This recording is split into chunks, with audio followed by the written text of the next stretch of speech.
How's it going, everyone? We're here to check out another update for Rust, and it looks like on the horizon, the next thing we're going to get is some remote control stuff.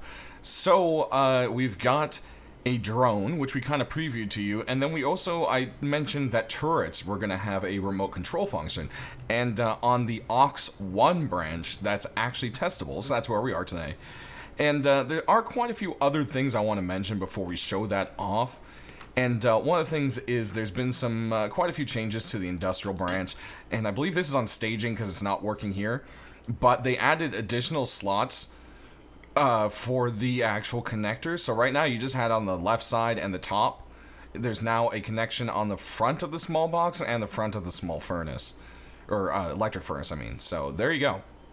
That's something that's pretty nice. They've also done a ton of adjustments to conveyors. They turn back on after receiving power now. Before, once they lost power, that was kind of it. Turning on the require all filter now disables the minimum and maximum filter fields.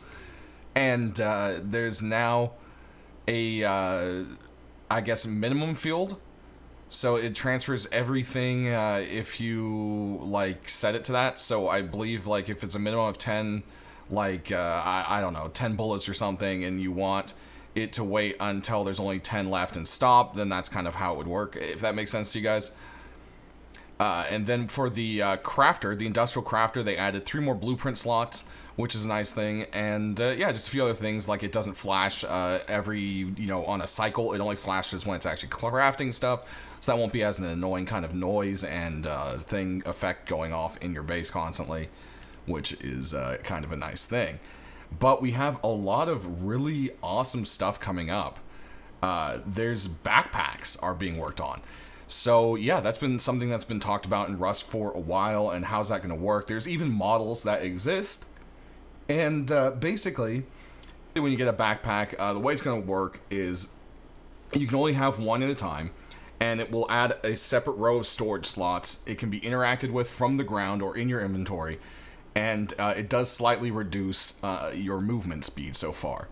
Then you can also look into another person's backpack if you're behind them or close enough. So I don't know if that means you can steal from people or if it's only a teammate thing. That wasn't clarified upon. We'll just have to see. And then lastly, when you actually put a backpack into something like a storage box, it will empty the backpack out. So you can't just do a storage inside of a storage kind of thing. So yeah, that's going to be really exciting to see how backpacks act, but a whole nother slot and some other features. I think that's actually a really cool idea, so we'll have to see where that goes. But yeah, very, very cool. Another thing for your electronic nuts out there, breadboards are being added.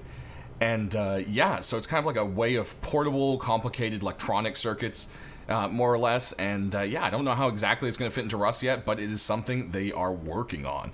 So, I mean, that seems like a very cool kind of idea.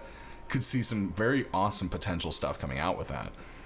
And they've also done a few other things, like the splitter now has 4 outputs with the breadboard. I don't know if that's only a breadboard splitter or if that's a splitter in general. Again, we just have to kind of see how that goes. But there's also work on other maps. So with the whole server transferring from island to island or map to map kind of thing within the whole server nexus kind of idea, there are going to be some new maps coming out from Facepunch. It looks like the first one they're working on here is Caldera, and it's going to be a volcanic map. There's also some notes in addition to that talking about an arid biome and so forth, so I don't know if that's going to be something similar to the desert or in between, but it's definitely cool to see this kind of stuff popping up. We also have something called Tut Island on the way, so it seems that there are multiple islands being worked on, and in addition to that, we still have the new monument of the nuke silo, still a large work in progress, now quite a bit with elevators and lifts, so it does look like it may be a pretty complicated monument to be coming in the future there. Then we've got a few other things with the actual drones itself progress-wise, so, you know, as we're working towards that, drone deployable will lose its control temporarily when getting damaged. So, you know, if someone's like shooting at your drone, you'll kind of lose control of it, which is a good balance. Drone is no longer hidden and craftable. It can be crafted by default for now, but that doesn't seem to be on here quite yet. Its cost is subject to change still, so that's something to kind of keep in mind. So those are kind of like the little things about the drone, and it's not, I don't Yeah, it's not showing up in crafting yet. So I think that's on a separate branch that Alistair's still working on. But one way or another, we still have the old drone, and it has some of the new functioning on it, like setting an ID and so forth, which we'll show you here shortly. Another thing being worked on is the weapon racks, and with the weapon racks coming in, there's also going to be a mannequin of some sort. Again, this is on Hack Week, so I've been told Hack Week stuff could potentially never make it into the game, but a lot of work is being done on it, so I think they're probably going to make it. But weapon racks and mannequins to show off those skins or whatever it is you may want to display. And I'm pretty sure they'll have the function of just being able to quickly arm yourself, which, you know, a locker kind of does anyways. But hey, one way or another, definitely a cool idea. In addition to the actual weapon racks and mannequin, we do have something else that is skin related. Looks like we'll be getting a skin viewer, which will let you view the skins in more of a 3D kind of manner, of where you can kind of look around it and display it to yourself in the actual crafting menu. So we'll just have to see how that works as soon as there's more details on that.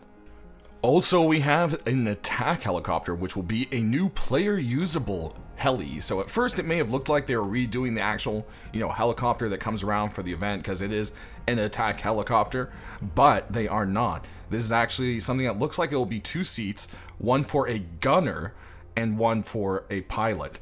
And the gunner will be able to use some sort of mounted turret. So they're working right now very hard at getting that mounted turret to work on a moving vehicle, because right now turrets on vehicles isn't a thing that is fully functional with targeting and so forth. So it'll be very cool to see how that works. But yeah, that's wow, guns on a air vehicle. I mean, technically you can shoot off of a minicopter and a scrap heli already. I mean, you can fit a lot of people into a scrap heli. That's a lot of guns, including rockets and stuff. But hey, we'll just have to see how it goes. It does sound like a very fun thing. So we'll always see. They always try to balance things pretty well. So what are your thoughts on an attack helicopter, guys? Turret included. We also have what looks like a few new items coming up, or at least changes to something. I'm not entirely sure. The new Quarry is something that's popping up, and I don't know if this is going to be a new model for the existing Quarries and that's it. But to me, it seems like they're making a new item, so maybe there will be a, you know, the world Quarries, and then placeable smaller versions that aren't as good for our bases again. I don't know. We just have to see. So it would be definitely something that makes sense with the production that we have now with the industrial branch and the potential for it. So we'll just have to see how that goes. But yeah, we could potentially have a new Quarry being added into the game, which is cool.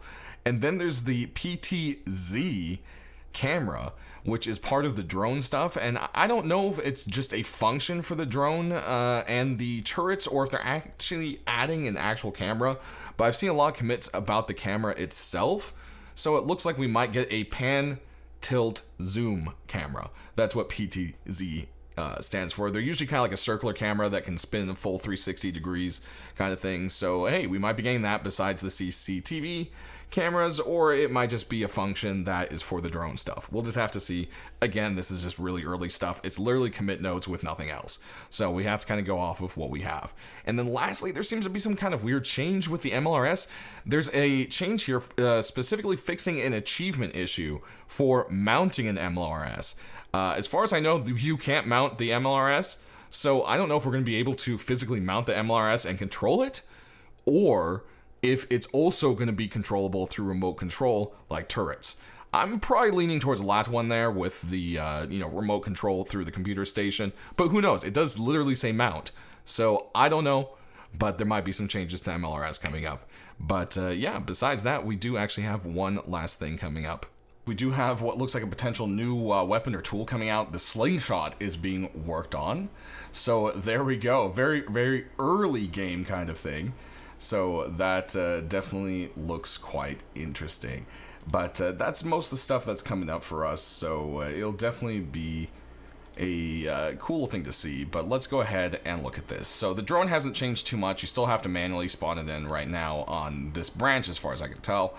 But if you want to, you can pick it up. It still looks like a floaty. But anyways, if you hit set ID, I've already set this one to drone 1. It's blank by default. You can change it to whatever you want. It is caps sensitive. So if we go ahead and go into here, you can see I already have drone 1 put together. Shift and control are going to be your up and down, and your WSAD are your controls to fly it. So there you go, and space will kick you out of it, and that's not something you want to really do. And looks like ours just disappeared straight through the world. That's an interesting one. So let's go ahead and get one out here. There it is, and let's do drone 1 again. And yeah, let's see. I think we're probably gonna have to technically redo that. So here, let's place it. Not enough space. There we go. All right. Drone 1. There we go. So again, shift up, control down, and there we go.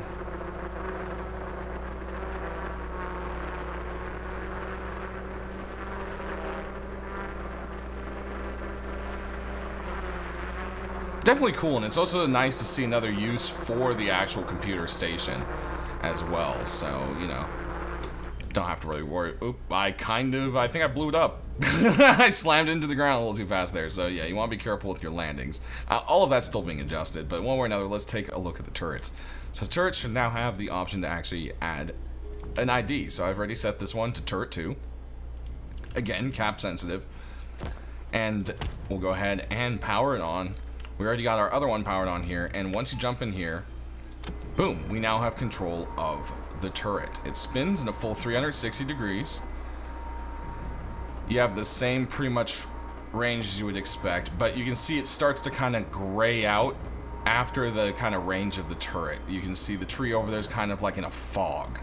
You can see there's an actual kind of bubble of your range. It's not too distracting, but it's still very obvious of what it is. And, yeah, left click shoots.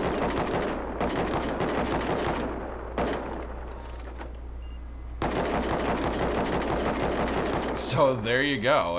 And if you hit escape, you then get your mouse back and you can switch to another turret. So we'll switch on over to this one. And there you go.